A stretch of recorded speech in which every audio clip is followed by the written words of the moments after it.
Have you know about the development time of roasting of coffee beans? Hi, welcome to Coffee Mythuster. I am Cindy, authorized trainer of Specialty Coffee Association. We would like to explore on today's topic, development time in roasting and its profound impact on sweetness, bitterness, and aftertaste. When we savor a cup of coffee, the interplay of sweet caramel, subtle bitterness, or a lingering, clean finish is no accident. It's the result of precise decisions made in the roaster. Development time, the phase of roasting after the first crack where flavors are refined, is where roasters shape these sensory qualities, turning raw potential into a harmonious cup. Today, we'll dive into the science, technique, and artistry of development time, examining how it crafts the flavors we love. This is a journey through heat, timing, and taste, and I'm thrilled to share it with you. Let's begin by defining development time. In coffee roasting, development time refers to the period between the onset of first crack when the beans audibly pop as water vapor escapes, typically around 195 degrees Celsius, and the end of the roast, when the beans are dropped from the roaster. This phase, often lasting 1 to 3 minutes, is where the magic happens. It's when sugars caramelize, acids mellow, and complex compounds form, defining the coffee's sweetness, bitterness, and aftertaste. Too short a development time, and the coffee might taste grassy or sour. Too long, and it could turn bitter or ashy. Getting it right is the roaster's art, balancing chemistry with intuition. To set the stage, imagine roasting a single lot of Ethiopian Yirgacheffe Gesha, known for its floral and citrus potential. You roast 3 batches, each with a different development time, one at 1 minute, another at 2 minutes, and a third at 3 minutes after first crack. The first might burst with bright lemon but feel underdeveloped, with a sharp, vegetal aftertaste. The second could balance jasmine and caramel with a clean, sweet finish. The third might lean toward chocolatey depth, but risk bitterness that lingers unpleasantly. These differences stem from how development time influences chemical reactions like the Maillard reaction, caramelization, and acid degradation. Let's explore how these processes shape sweetness, bitterness, and aftertaste. First, let's focus on sweetness, often the hallmark of a well-roasted coffee. Sweetness in coffee comes primarily from sugars in the green bean, sucrose, glucose, and fructose, formed during the cherry's ripening. During roasting, these sugars undergo caramelization, which begins around 170 degrees Celsius and intensifies during development time. Caramelization breaks down sugars into sweet, toasty compounds like caramelins, creating flavors like toffee, honey, or brown sugar. The longer the development time, the more sugars caramelize, enhancing sweetness, but only to a point, as excessive heat can burn sugars, leading to bitter, carbonized notes. A short development time, say 1 to 1.5 minutes, preserves the bean's intrinsic sugars, but may not allow enough caramelization for pronounced sweetness. For example, a Kenyan SL28 roasted with a 1-minute development time might retain its vibrant grapefruit acidity but taste slightly tart or grassy, with muted sweetness. Extending development to 2 minutes allows more caramelization, transforming those sugars into caramel and stone fruit notes, creating a balanced, sweet cup. A Colombian caturra from Huila, roasted with a 2-minute development, might offer green apple and toffee with a smooth, sweet finish that delights the palate. Roasters control sweetness by adjusting heat and time after first crack. A slower heat ramp during development, reducing the rate of temperature increase, gives sugars time to caramelize without burning, enhancing sweetness.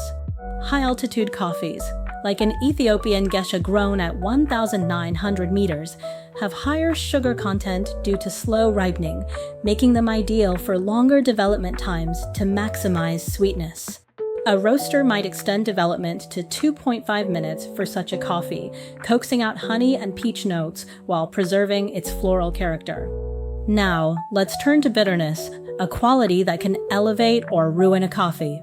Bitterness in coffee comes from compounds like chlorogenic acids, conic acid, and caffeine, which are naturally present in the bean.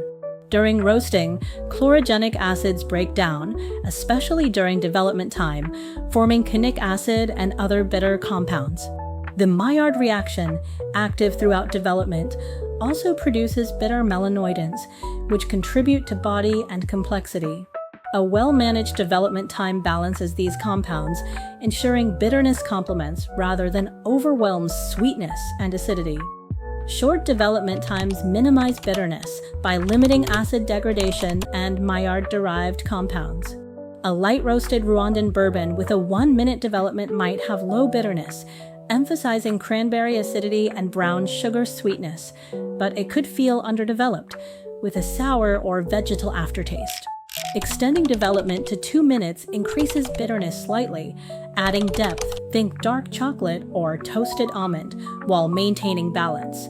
A Brazilian cachuai, roasted with a 2-minute development, might offer hazelnut and caramel with a subtle, pleasant bitterness that rounds out the cup. Prolonged development beyond 2.5 to 3 minutes risks excessive bitterness. As temperatures climb past 210 degrees Celsius, sugars burn and conic acid accumulates, creating harsh, ashy, or medicinal flavors. A dark roasted Colombian Supremo with a 3-minute development might taste of bittersweet chocolate, but leave a lingering, acrid bitterness that overshadows its caramel sweetness. Roasters mitigate this by controlling heat. Reducing burner intensity after first crack prevents runaway temperatures, preserving sweetness while keeping bitterness in check. Aftertaste, the lingering sensation after a sip, is where development time truly shines. A well-crafted aftertaste is clean, pleasant, and reflective of the coffee's core flavors, whether sweet, fruity, or nutty. Development time influences aftertaste by determining how fully the bean's compounds are transformed. Short development times can leave an aftertaste that's sharp or vegetal, as underroasted compounds like chlorogenic acids persist.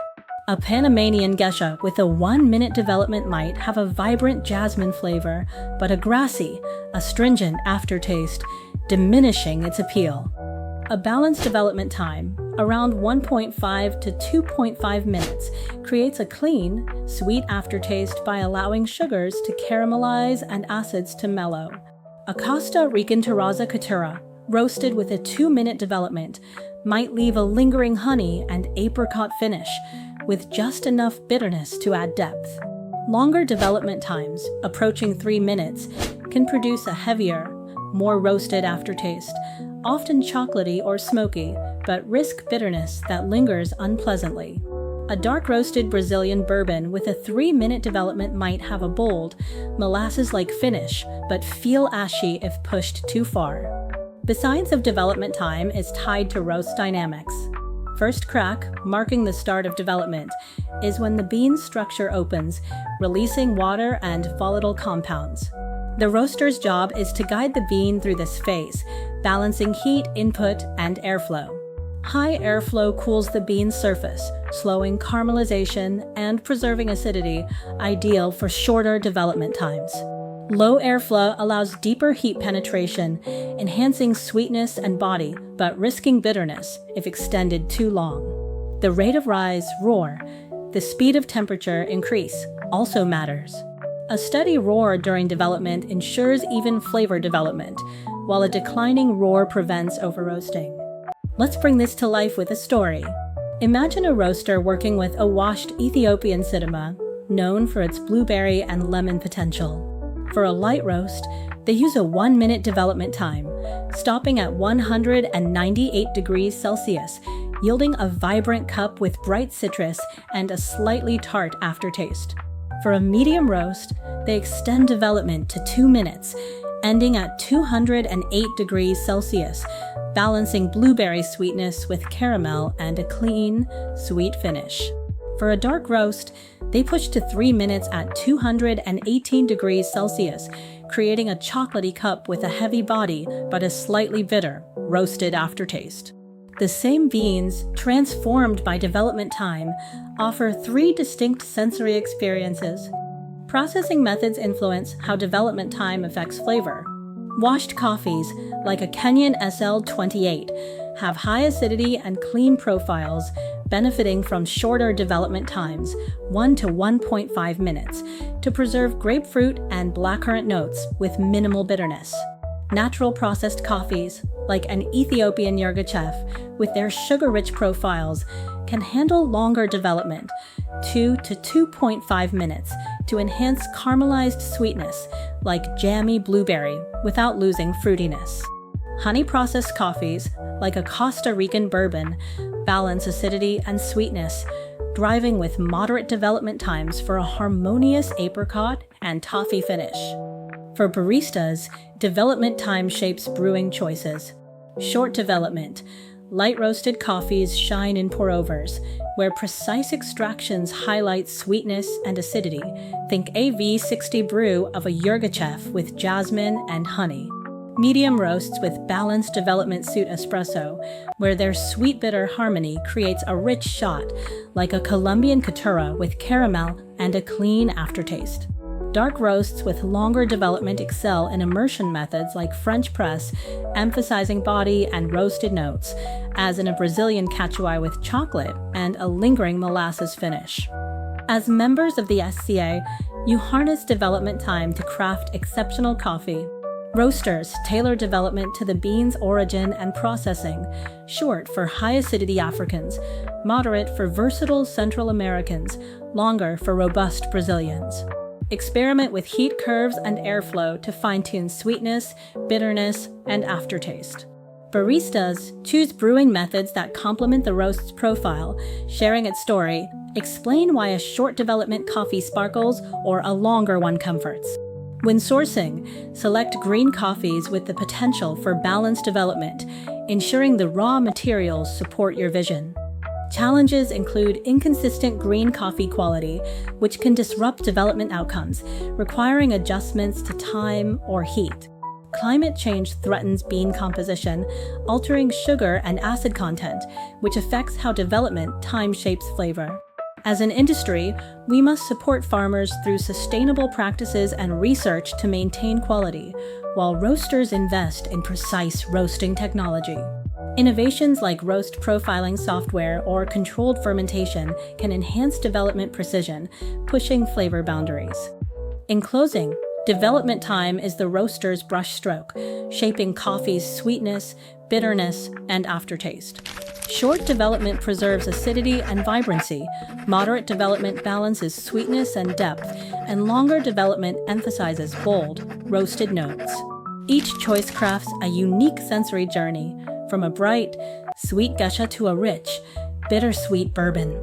As we savor these cups, let's honor the roasters, farmers, and baristas who master development time to bring us exceptional coffee. Thank you for joining me on this exploration of roasting's heart.